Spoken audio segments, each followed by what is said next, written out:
Moving on, we head to Vienna, where Iranian and Western officials are still working hard towards a return to some form of the JCPOA nuclear agreement. But many, particularly in the Middle East, are still skeptical of the Ayatollah's intentions, especially after Iran's presidential election, in which Ebrahim Raisi, aka the Hangman of Tehran, received the nomination. Joining me with the analysis, diplomatic correspondent with the Times of Israel, Lazar Berman. Lazar, thank you so much for being with us. Now, in a recent piece on the topic that you wrote, you allege that Raisi's election sparks an August 3rd deadline, really, for re-signing the JCPOA, August 3rd being the date that Raisi officially takes office. Why is this the deadline, and for whom is the deadline more important, Iran or the P5-1 powers?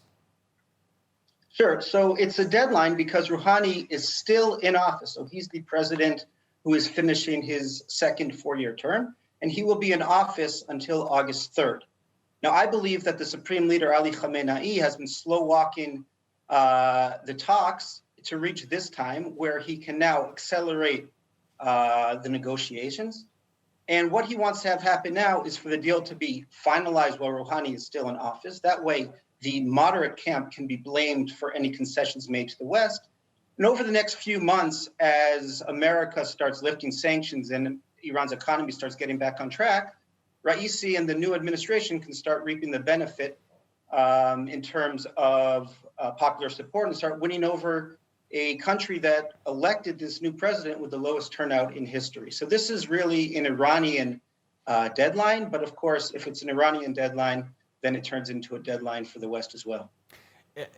You're basically saying that Iran is hoping to blame any sort of issues or criticisms within Iran or of Iran on the previous administration, on the Rouhani and Zarif.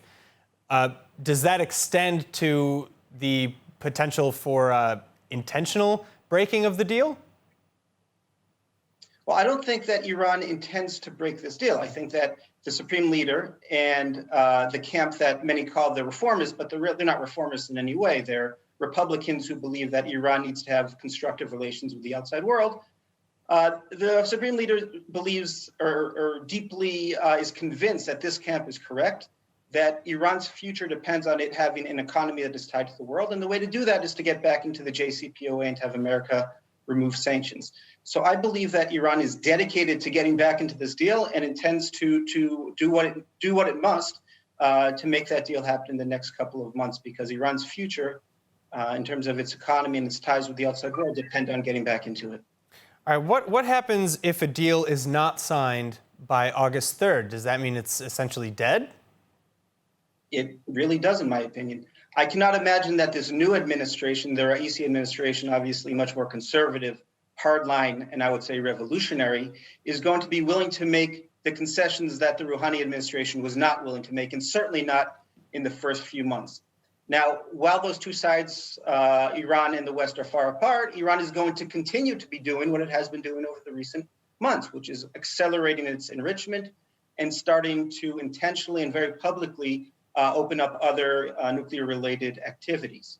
That means there's going to be an escalation. That means the two sides are going to be further and further apart. And at some point, we're going to reach a point of no return where a return to the JCPOA is not possible.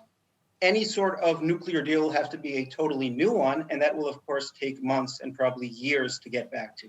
So again, I feel like I have to ask, what are the chances, and I know that you said earlier that you don't believe Iran is intending to break the deal, but is there any sort of chance that Iran is thinking, oh, we're gonna go after our nuclear ambitions regardless of a deal, and by signing it while Zarif and Rouhani are still in power, we can use them as a scapegoat? Is there any chance for that? Well, of course, I'm not inside the Iranian decision-making process, but I don't believe that Iran has made the political and strategic decision to actually go after a weapon. I think it's clear that they want to reserve the right as a sovereign nation, as a powerful nation, as they see themselves, to nuclear power, as a lot of their neighbors do.